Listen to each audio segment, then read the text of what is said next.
విశాఖ 2021 ఫిబ్రవరి 12న MLA పదవికి రాజీనామా చేస్తూ ఈరోజు ఓటమి భయంతో తన రాజీనామాను ఆమోదించారని మాజీ మంత్రి ఉత్తర నియోజకవర్గం ఎమ్మెల్యే గంటా శ్రీనివాసరావు అన్నారు. విశాఖ తెలుగుదేశం పార్టీ కార్యాలయంలో ఏర్పాటు చేసిన మీడియా సమావేశంలో ఆయన మాట్లాడుతూ, నా రాజీనామా ఆమోదం విషయంలో ఒక కుట్రకోణం దాగి ఉంది.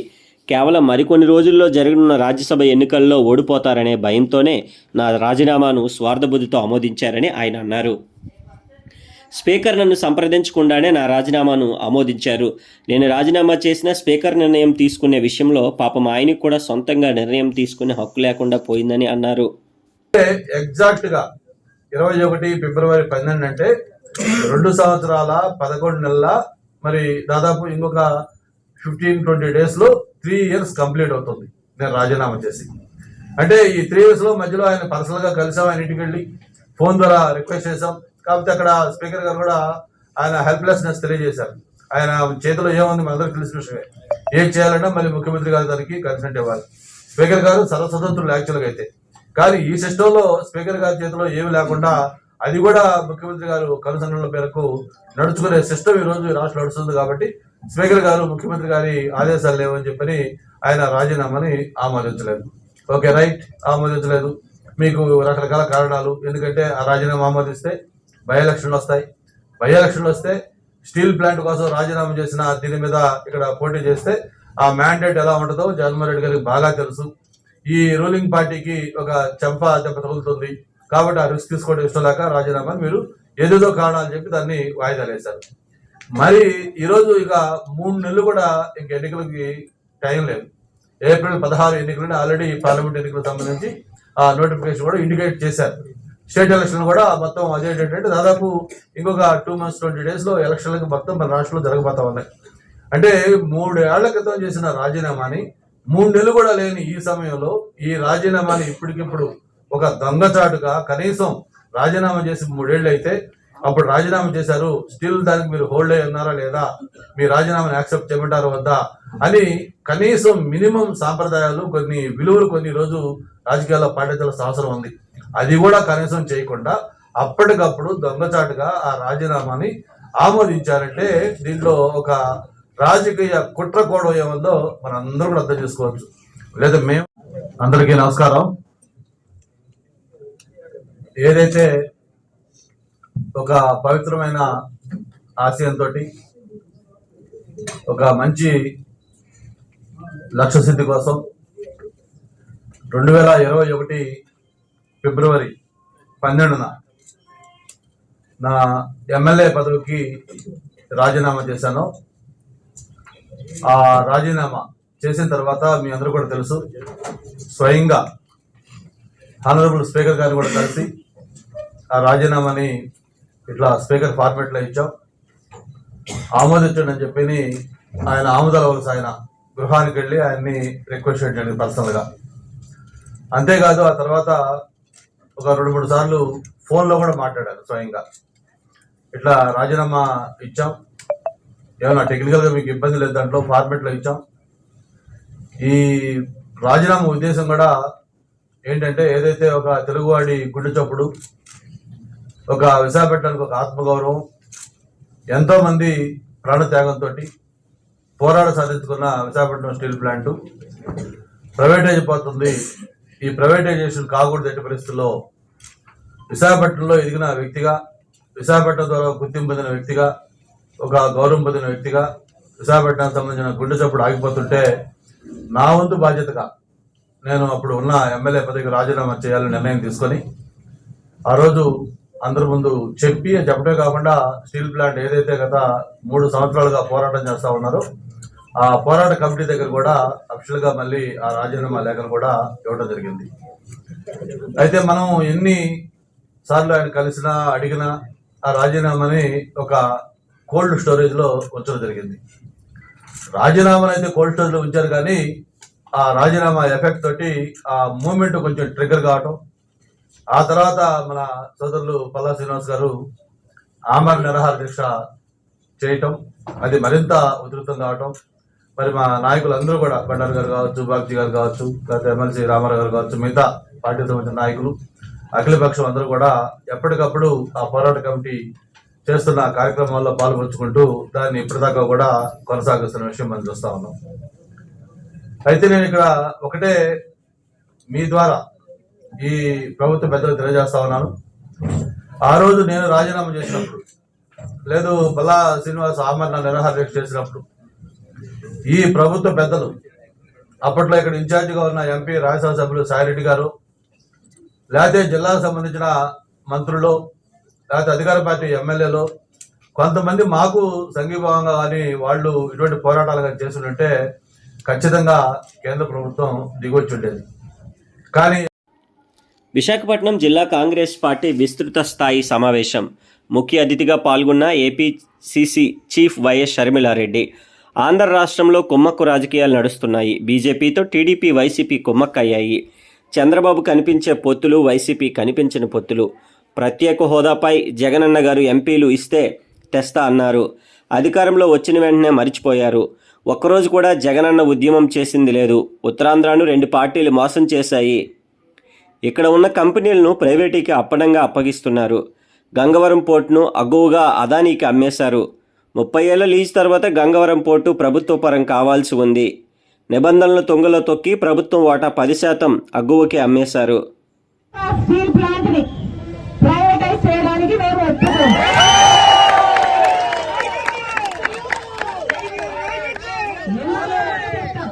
ఎందుకో కూడా చెప్తాం. పక్కనే జింక్ ఫ్యాక్టరీ ఉంది, గుర్తుందా?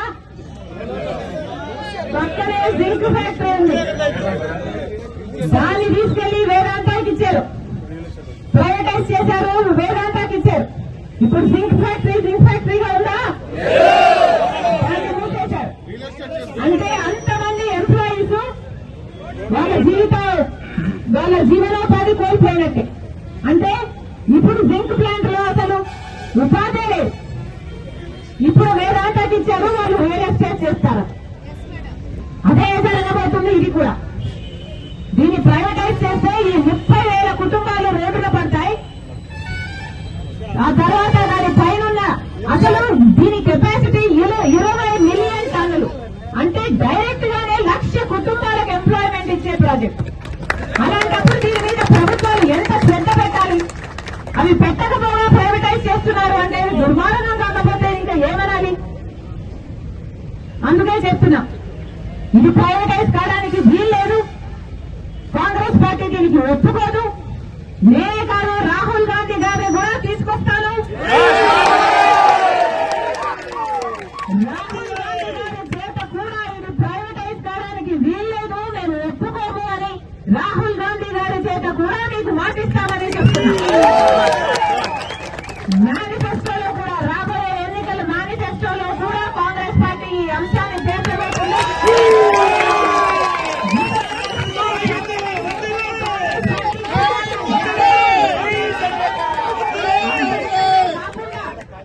ఈ ప్రాజెక్టు నిర్మాణానికి దీనికి కావాల్సిన మైనింగ్, అయన్ కూడా మైనింగ్ కూడా ఏర్పాటు చేయడానికి కాంగ్రెస్ పార్టీ అంతేకాదు ఇంకా వీళ్ళకు ఉద్యోగాలు రాని 8,000 కుటుంబాలకు కూడా, ఆ బిడ్డలకు కూడా ఉద్యోగ అవకాశాలు ఇచ్చేటట్టు రహదారి భద్రతా మాసోత్సవాల్లో భాగంగా స్థానిక పెట్రోల్ బంక్ ఆవరణలో మంగళవారం వారు మాట్లాడారు. అనుకోకుండా ప్రమాదాలు జరిగితే క్షతగాత్రులను గోల్డెన్ అవర్లో సమీపంలోని ఆసుపత్రికి తరలించాలని సూచించారు. అందుకోసం అంబులెన్స్ల కోసం వేచి ఉండటం వల్ల బాధితుల పరిస్థితి విషమించే ప్రమాదం ఉందన్నారు.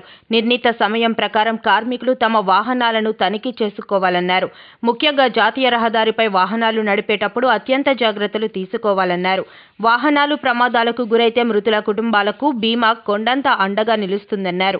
అదే సమయంలో వాహనాల కాలుష్య భద్రత ఎల్లప్పుడూ సురక్షిత నెల మాట్లాడుతున్న ఎంవి ఇన్స్పెక్టర్ బాలాజీరావు కాలుష్యానికి సంబంధించిన సర్టిఫికెట్లు కూడా అవసరమన్నారు. ముందుగా బయలుదేరి వాహనాల వేగాన్ని తగ్గిస్తే సురక్షిత ప్రయాణానికి అవకాశం ఉంటుందన్నారు. అనంతరం డ్రైవర్లతో ర్యాలీ నిర్వహించారు. ఈ సందర్భంగా డ్రైవర్లతో కలిసి ర్యాలీ నిర్వహించారు. Tagarapu Valasa Sri Kanakadurga maxi cab owners and workers association అధ్యక్షుడు గుజ్జు సూరిబాబు ఆధ్వర్యంలో నిర్వహించిన కార్యక్రమంలో జీరు ఎర్రయ్యరెడ్డి తదితరులు పాల్గొన్నారు. ఒకటి స్పీడ్గా వాహనాన్ని నడపకుండా చూసుకోవాలి. వాహనానికి మధ్యలో దూరాన్ని డిస్టెన్స్ మెయింటైన్ చేసుకోవాలి. అది ఎందుకు చేసుకోవాలో దాని ఉపయోగం ఏంటనేది ప్రాక్టికల్గా అనుభవపూర్వకంగా మీకే అర్థమవుతుంది. నేను చెప్పాను, ఎందుకు చెప్తున్నాను అనేది మీకు తెలుసు, ఎవరు చిన్నపిల్లలు కాదు. ఒకటి ఉన్నాయి, ఎన్నో పనులు ఉంటాయి. నువ్వు క్షేమంగా ఇంటికి చేరితే కదా ఇంట్లో అందరూ సుఖంగా సంతోషంగా నవ్వుకొని టీవీ చూసుకోవచ్చు, మంచి భోజనం చేయవచ్చు. మీరు ఇంటికి చేరితే కదా. ఇంటికి చేరాలంటే రోడ్డు మీద మీ ధర్మాన్ని మీరు నిర్వర్తించాలి. దాన్నే రోడ్ రీడ్ అంటారు. నువ్వు బాగా చదువుకుంటే కుటుంబంలో ప్రయోజకులు అవుతావు, మంచి ఉద్యోగం సంపాదించుకుంటావనే కదా చదువుతాం. చదువు ఎందుకు చదువుతున్నాం? ప్రయోజనం, దాని యొక్క లబ్ధి పొందడానికే కదా. బుక్స్లో బట్టి అంటే కష్టపడుతూ చదివేది దేనికోసం? మన తలకు ఉన్నతమైన స్థితికి చేరుకోవడానికి.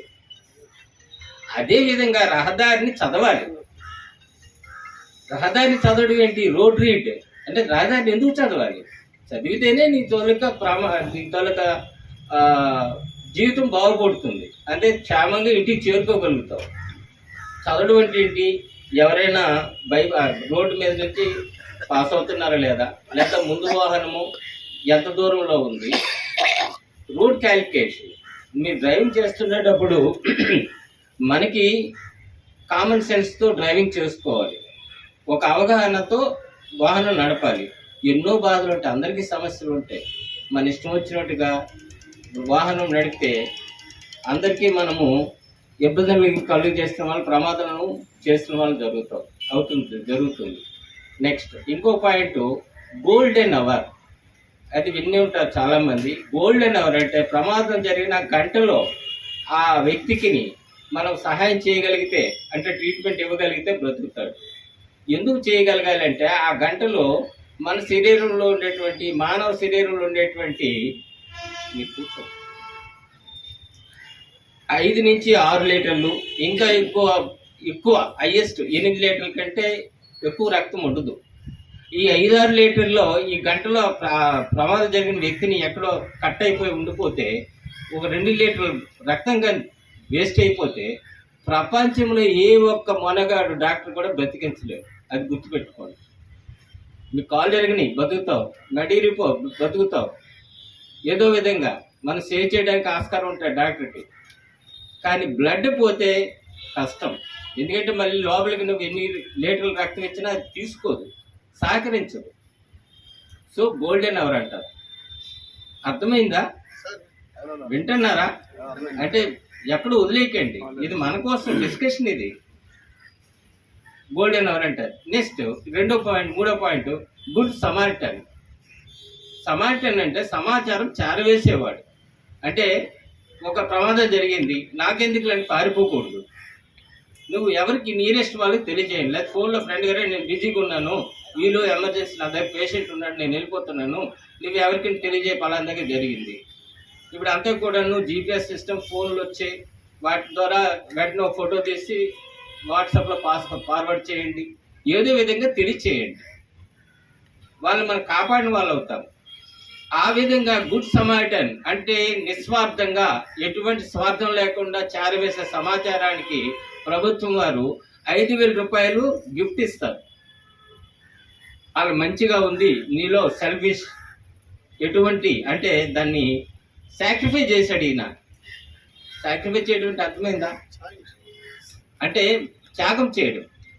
మీకు ఎంత పని, అరే ఇంత పని ఉన్నా తన బిడ్డ స్కూల్ టైం అయిపోతుంది, తన సొంత బిడ్డ ఆటోలో కూతురుంది, అయినా స్కూల్కి టైం అయిపోతుందని కూడా ఆలోచించకుండా ఈ ప్రమాదం జరిగిన వ్యక్తిని మన దగ్గర చేరవేశాడు అని భావించిన రోజు ఆ పోలీస్ ఆఫీసరు మీకు 5,000 రూపాయల బహుమానం కూడా ప్రకటించడం జరుగుతుంది.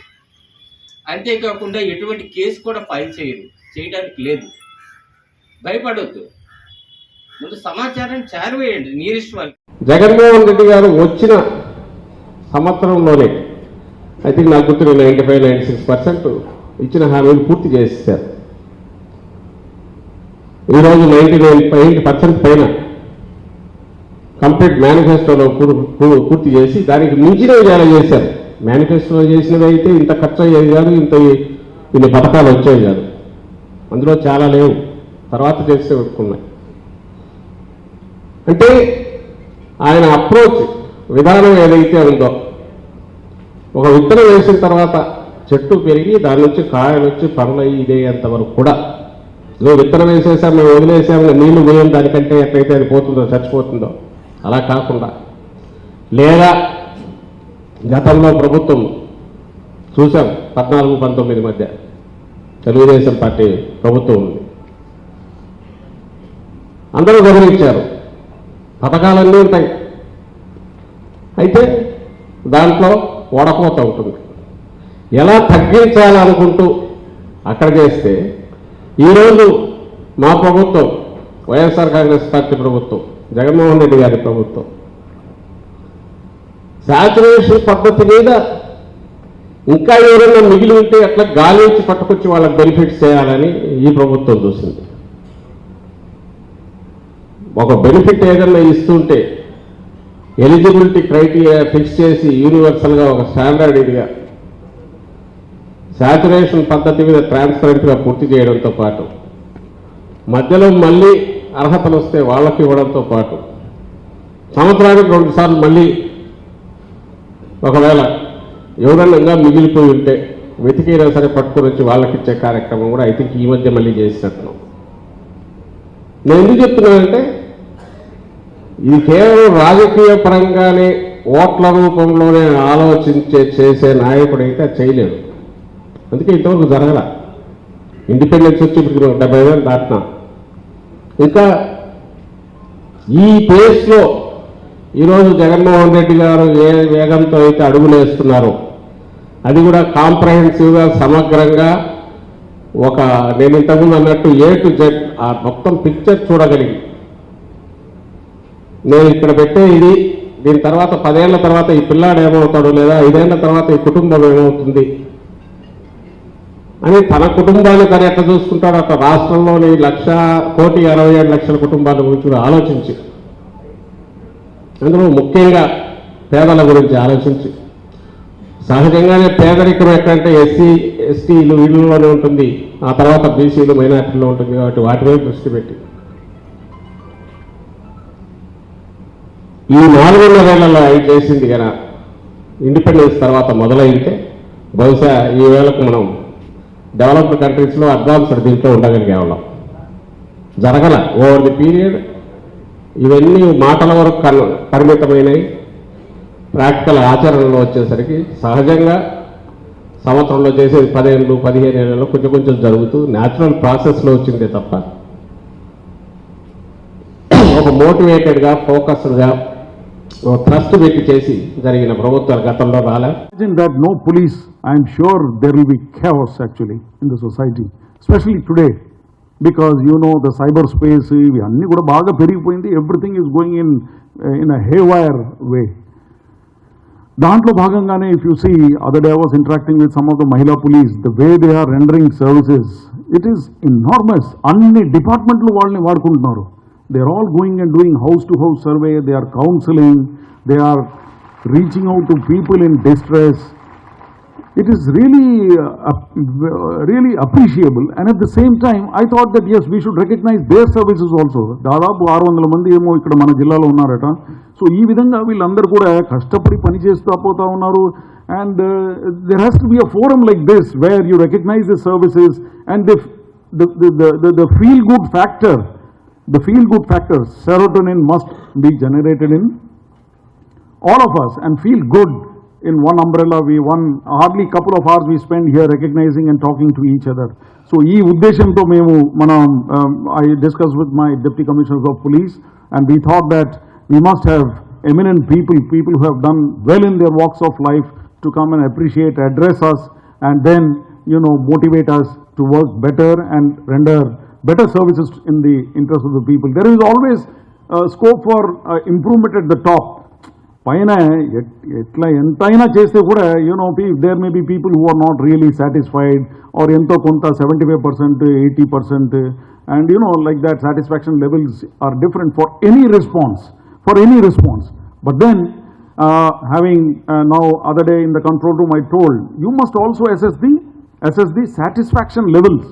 ఆ అమ్మాయి కంప్లైంట్ చేసింది, ఆర్ హోటల్లో సాల్ట్ తక్కువ ఉన్న వారికి కూడా మనం రెస్పాన్స్ చేసినాము. చేసిన తర్వాత అసలు వాడు is feeling happy about the cop spending that much of fuel, public money, and then going and responding to him, going up to that hotel and talking and discussing with the hotel owner, or reaching up to the mother and trying to tell that ee vidhanga chinna chinna daniki you should not be calling police to ante police vaadu vachi velli he has to go and భయపెట్టించాలని చెప్పేసి ఏదైతే ఆవిడ night early morning 112 dial చేసి పిలవడం ఇదంతా కూడా. So ఈ విధంగా ఇదంతా కూడా లూప్ కంప్లీట్ చేయాలంటే you must take the feedback also. So అదంతా కూడా ఇప్పుడు మొదలుపెట్టారు. So that is one good thing that we are all doing apart from doing complicated tasks. Traffic there are three primary issues that Vizag సిటీలో ఉన్నది. ఒకటి traffic గురించి ప్రతి ఒక్కరు మాట్లాడతారు. Everybody is talking about traffic and the deaths of nearly 350 people every year on the roads of Visakhapatnam city. The second one is very serious matter of concern that is related to the cyber crimes. There is a huge jump. People are all online and they are falling prey to various invitations and other things that the mobile platform provides. దాంట్లో అనుకోకుండా తెలిసి తెలియకుండా they are all falling victims and then they are enticed into various things sheer out of greed, not out of need. It is sheerly out of greed.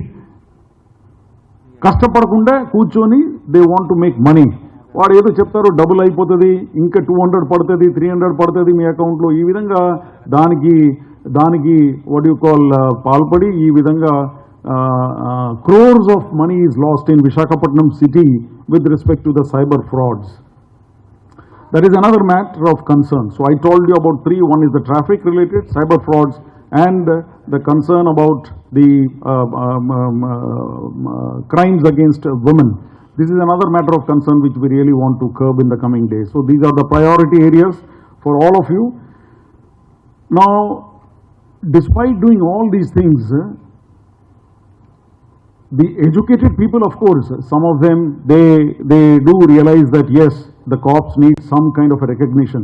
So manalone at least we should also recognize each other and cheppesi aa uddeshamto we constituted a committee, and the committee went into the details of all your performance for nearly about 2-3 weeks, and feedback anta teeseskoni they had devised a matrix and performance anta choosesi your own heads and others they have given the feedback based upon which we have tried to